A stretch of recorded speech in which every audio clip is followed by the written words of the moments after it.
Hey Philip, how's it going, buddy? So, I'm going to give you some feedback via video as I find it's my best way to express my thoughts and opinions. So, what I'm going to start with is just some feedback maybe on the song and the arrangement and stuff, and maybe some little bits and pieces that I think might suit it. So, let's dive into that bit first, and then I'll move on to the technical aspects of sort of like mixing and mastering thereafter. So, let's give that a go. So, let's have a dive in and listen. So, I'm going to play it from the beginning.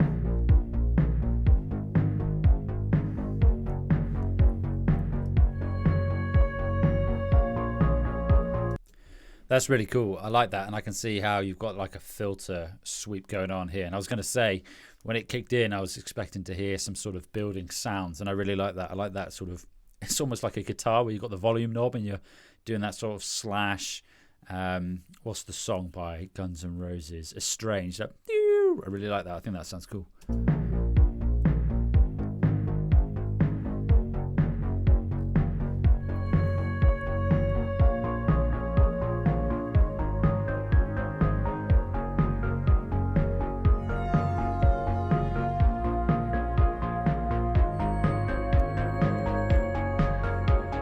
Nice.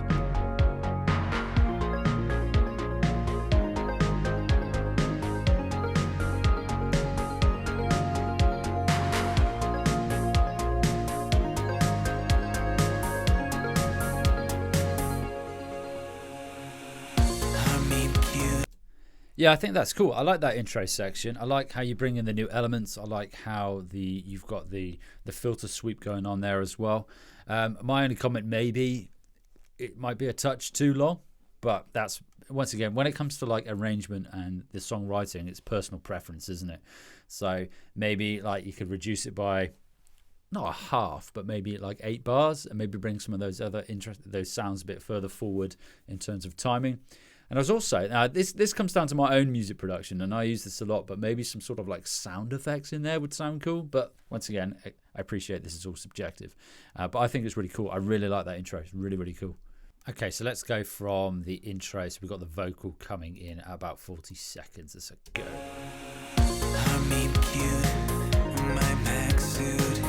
My only thought there is actually when you're going from here, I would have maybe that riser a bit more pronounced, possibly higher in the mix, and maybe some like automation left and right just to move it and get a bit of sort of ear candy just to keep the listener guessing. And then when it kicks in here, maybe like you could have an overemphasized kick sample or something just to have that initial, and then you have this standard kick thereafter. Just a thought.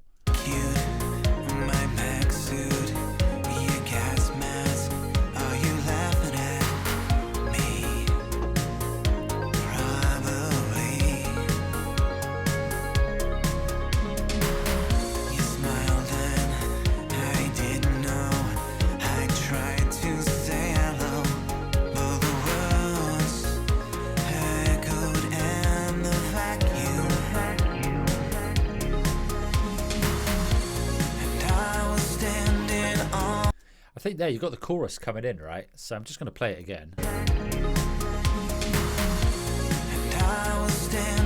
I think it needs something there to differentiate the verse from the chorus. You've got like, I can hear like a reversed cymbal, and it's going from left to right, which sounds really cool. But maybe it just needs maybe something else just to make it more obvious that you're moving into the chorus. Standing on the platform, not sure where I should go.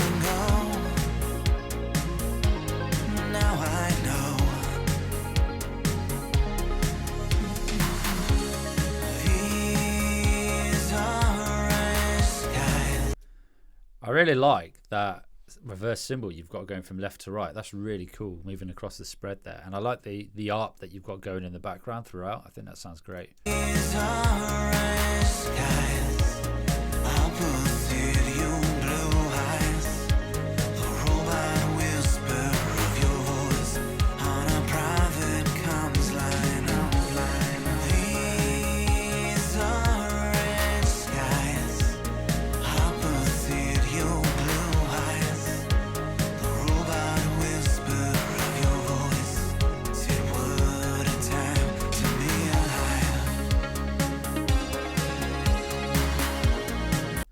Ah, nice. I like that synth lead you got coming in there. That sort of like post-chorus, pre-verse thing going on. I think that's great. Oh, where were we?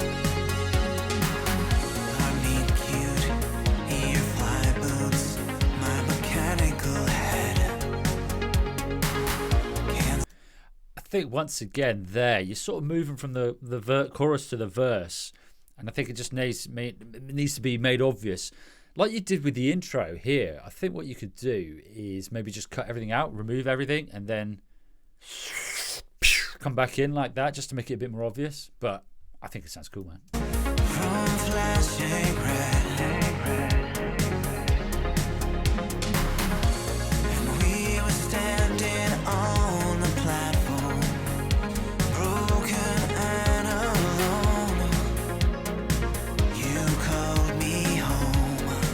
Now this is something I do with tracks, and I did it with my EP. So when it came to the bass, in the second verse, I often mix up the bass line and make it slightly different to the first verse, if that makes sense. So if you listen to a couple of my tracks, I'm trying to think of one in particular. So if you listen to Let You Go and Alive, and I think Need You Back as well on the EP, I did different bass lines in the second verse just to add a bit of difference there. I think that would also help differentiate between the verse and the chorus as well. Just a thought.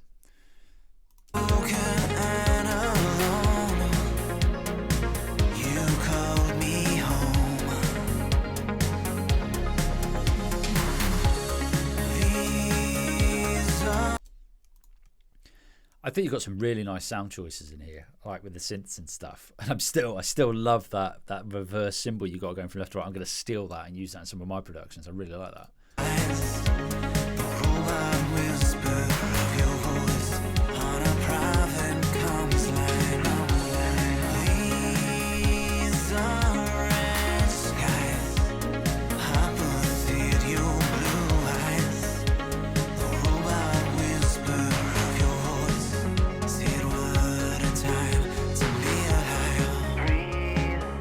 That's cool. Just breathe.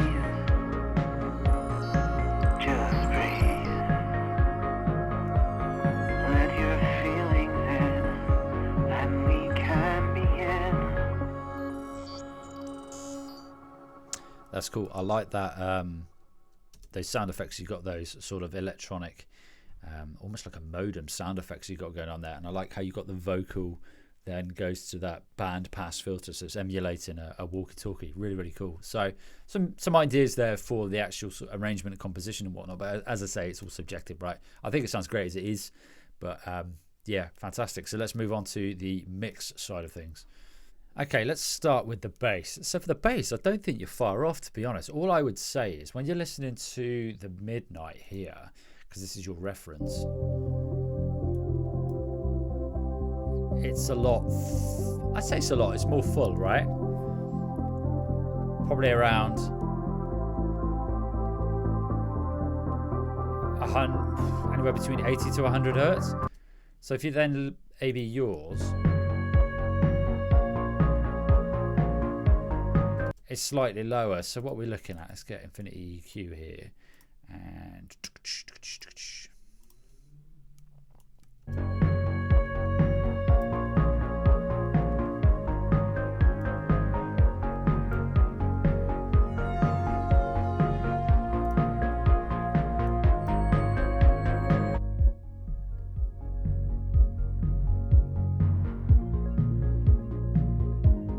yeah.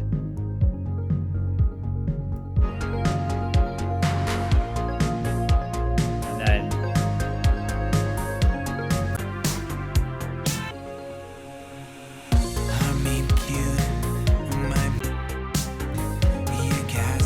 You can hear maybe around like maybe like 90 to 100 around there somewhere, just a subtle boost, just to bring that sort of kick. Sorry, no, bring the bass up a touch more. I think would help. Alternatively, you could look at maybe ducking that out on the kit somewhere. So for the bass, yeah, I just think it just needs a little bit of a push, a little bit of a boost, like 2 dB to bring it out. I mean, what you could do is you could look at maybe some parallel saturation, set up an auxiliary send, have your bass go out to it, and then just bring that up underneath, probably around like 12, 16 dB, just to help that bass come through a bit, but somewhere around there.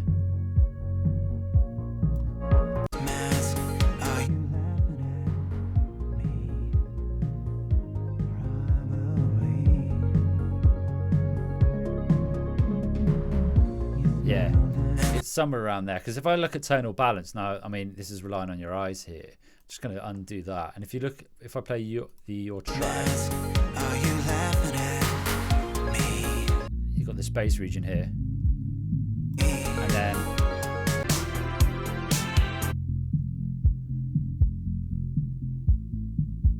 yeah, that bass is more pronounced. It's really subtle. It's not much, but that's what I would do with the bass. I think it just needs like an auxiliary send, like I say, with maybe a parallel compression or some saturation just to help it come through that. And I think that would help. So that's the bass.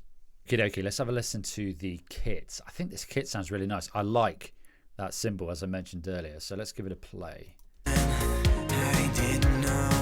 I tried to say hello, but the words echoed in the vacuum. And I was standing on the... Yeah, I've been down, you've been laid out, but you...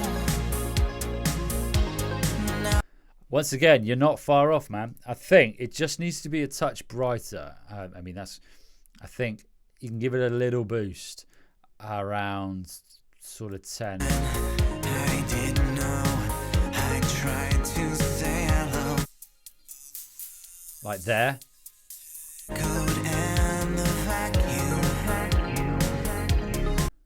Let's play that one. I think the kick as well is more evident in the Midnight too, and the snare, the kick and the snare are punching through a bit more with the Midnight. So if you listen,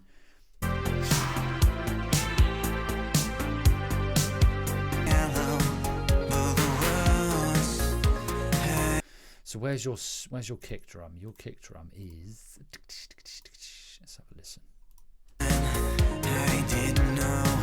I tried to say hello, but the words around 60 hertz. So I think maybe a subtle boost around there. So you could do something like a shelf around 60, like by 1 dB or something like that. Now the snare's a tricky one because your snare, obviously you've got your vocal as well, and I would also just round anything off like 15 with a 6 dB slope. I didn't know. I tried to say hello, but the words echoed in the vacuum. And I was standing on the platform. That's could you hear the vocal step forward there? So that's where the vocal sits at around 2.5.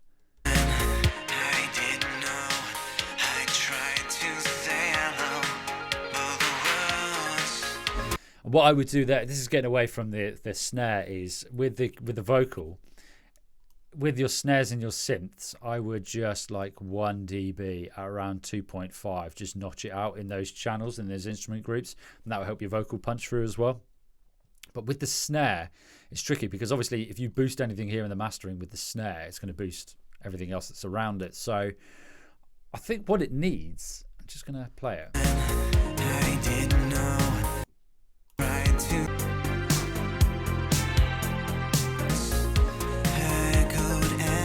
It's just getting buried a bit in the mix, so it needs. I wouldn't necessarily. It needs to be higher in the mix. I think what you could benefit from here is some sort of like parallel channel, and I've done this is where you bust out the individual tracks of your kit to this parallel channel, stick like the Devil Lock Deluxe or the Decapitator, or even like if you're using Logic or something, a distortion plugin on it, and then it's called your dirt channel. Send your individual tracks to it and get a balance for your kit going up to this auxiliary channel, and then just bring that up to about like minus 15 dB, and that will really help that kick and snare just punch through. So that way you're not having to sort of manually ride the fader for the snare. So just to clarify with that there, it's you have a separate channel, stick a saturation or distortion plugin on it, send each individual element of your kit out to that channel, get a balance, a mix balance, so use the sends to control the amount of each track going to it. So you want it to sound like a kit, right? Not everything at 0 on your sends. And then just bring that up underneath, and it would just help. It's called like a drum dirt channel, and it would just help that kit come through. So that's one idea. Give that a go, and I think that might help bring that snare and that drum forward, and that kick drum forward. But you just got to be mindful, like I say, with the snare. You could also think, actually, it's, where is that snare coming through?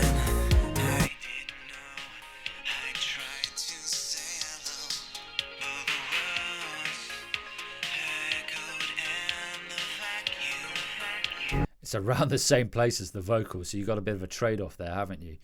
But you could look, I mean, the snare also at 250 adds a bit of body. You could look at that region. I didn't know, I tried to say hello.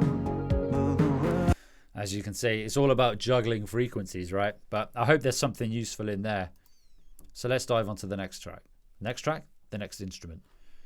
Okay, let's have a listen to the vocal this time. So I mentioned just now, I think the presence frequency for the vocal sits around 2.5K. So you want to notch that out, like 1 dB with a 2.5 Q of your synths and your drums and your bass as well, just to help that punch, that vocal just step forward and give it a bit of space.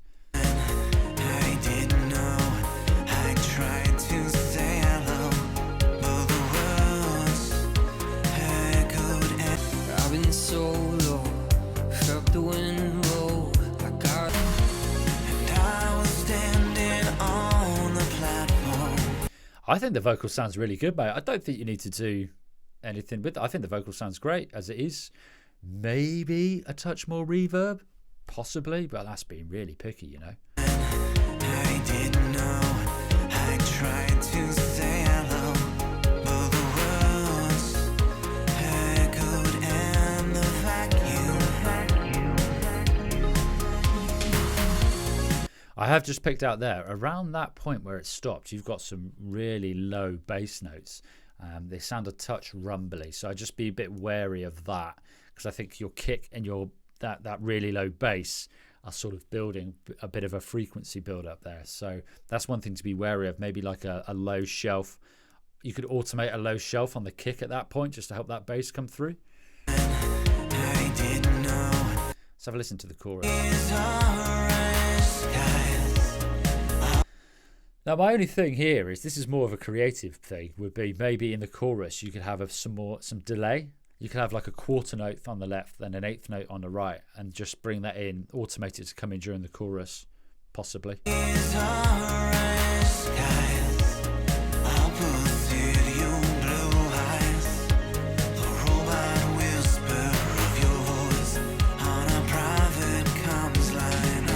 Yeah, man, I don't think you did. The vocal sounds great. I think it sounds cool. Sounds good. Okay, so let's concentrate on the synths this time. So let's have a listen.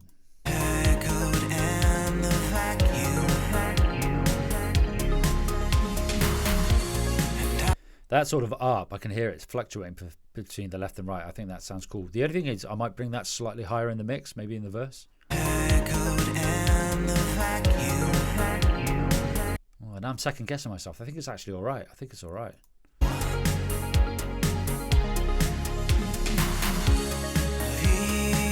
I think it's cool how you go to those really low bass notes, and then in the chorus you go sort of almost up an octave. I think that sounds cool. I'm just going to listen to the...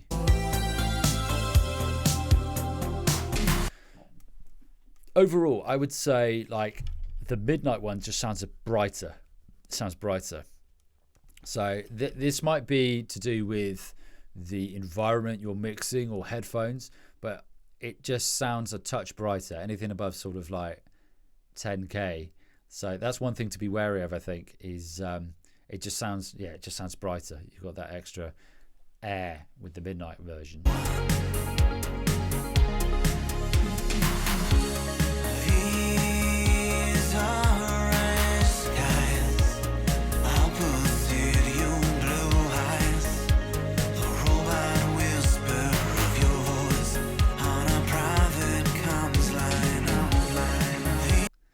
I think the reverb on the synths maybe just top and tail that in a bit. So have like a low pass and a high pass on the reverb and just bring it in a bit, possibly. Sort of like 250 hertz and 8 kilohertz maybe. Comes line on line.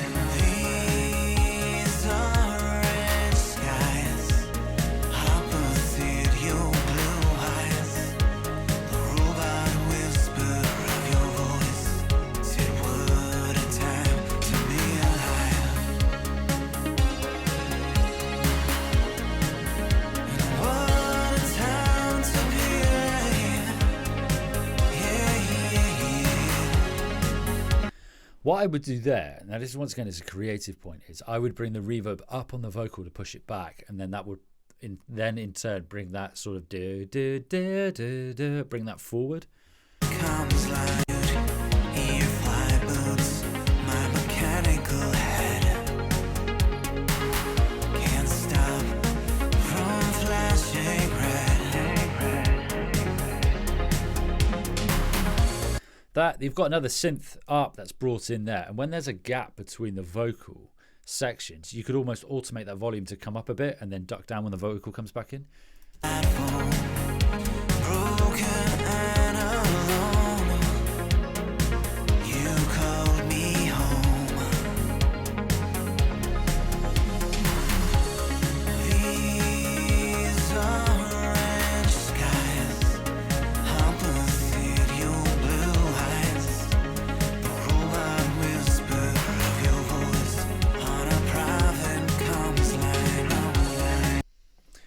Yeah, man. Overall, I think the mix is pretty much there, to be honest. There's a few notes I've mentioned there. I think if you're comparing it to the midnight, the kick and the snare is more prominent, and the bass is more controlled is the wrong word. The bass is more full, let's say. It comes through more. But it depends on what you're going for. Obviously, I mean, it's a reference, isn't it? You're aiming for that, but at the end of the day, it's your own creative interpretation, and maybe the midnight one is a touch brighter again, but overall I think the mix sounds really, really good. And again, it's just minor things, buddy, minor things. So let's move on to the actual final master.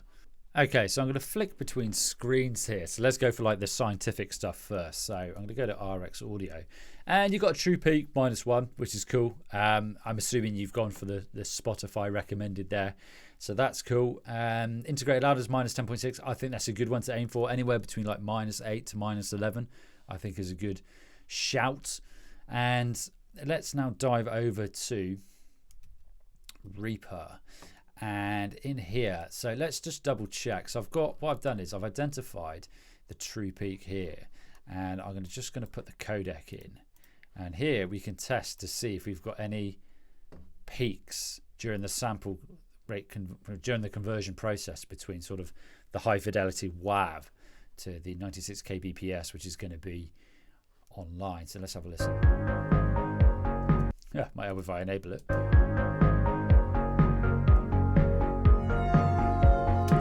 Now you find that, which is cool. Basically what I do in mastering here is I'm just checking that when the audio is converted for streaming platforms, there are no clips. It's not clipping basically, and you're not, which is cool. So that's a nice little trick to have there. You just use the codec here, put it in 96. To be honest with you, it's going to be 320, right, when it goes to Spotify streaming or whichever platform. And you can just check to make sure you've got no peaks there, because you'll get intersample peaks and blah, blah, blah. Can you see there? It's gone to, it's peaking there at 0, which is fine. That's fine, right? The odd peak at 0 is fine.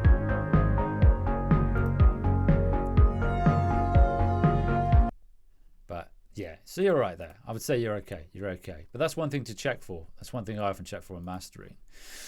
The other thing, let's have a look at the sort of balance between your sort of mono and the sides. So what I like to do here is I've got this region set up for my short-term LUFs, which is at 3 seconds. So let's have a look. So we've got, might help if I turn that on.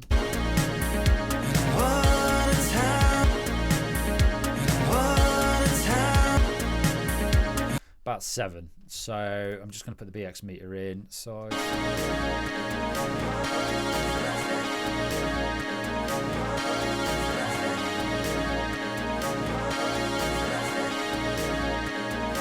12.8, so they're like 5.8. So that's fine, man. I aim for anything between like 6. But actually, I tell you, I aim for anything between sort of 5 and 9 when it comes to the difference in short-term LUFs between the center, between the overall whole mix and the sides. So that's fine. So you're all right there. I think you've got a good spread, as it were. Let's have a look, actually. Now I know. It's really nice, actually. You've got no phase issues happening throughout, and you've got this really nice spread, and you're sort of within this field here as well. So if we look at the midnight, laid out, but you always were what I came here for.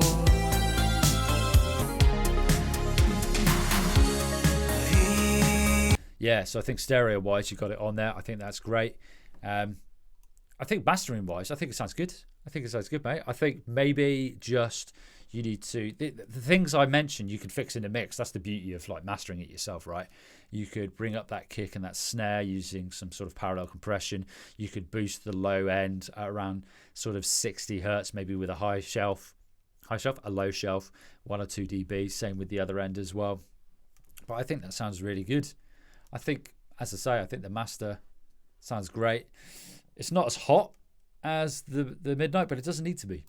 I don't think. I think everything sounds good. Maybe, as I say, it just needs a bit of punch, just a touch of punch, and that would be it. But yeah, I hope that helps, buddy. And not much in terms of mastering. I think you've done the right stuff. So there you go, Philip, mate. I hope there's some useful stuff in there. As I say, when it comes to the arrangement and the songwriting, it's all subjective. I hope there's some useful stuff in terms of the mix and the mastering as well. I think you've done a really good job. I think subtle changes here and there. But when it comes to mastering, it's getting it at that competitive level, and you don't want to get to that point of diminishing returns. And I think you've got it. You're about minus 10 LUFs, which is fine.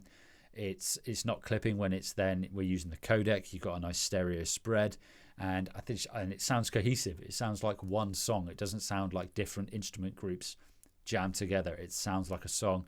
So I think it sounds great, dude. Any questions, as always, just give me a shout. If nothing makes sense, I say nothing. If any of it doesn't make sense, I hope some of it does, just let me know. And keep me posted on the release. When it is released, just send me a link and I'll help give it a shout. And I'll put it in the podcast newsletter as well. Take it easy, buddy.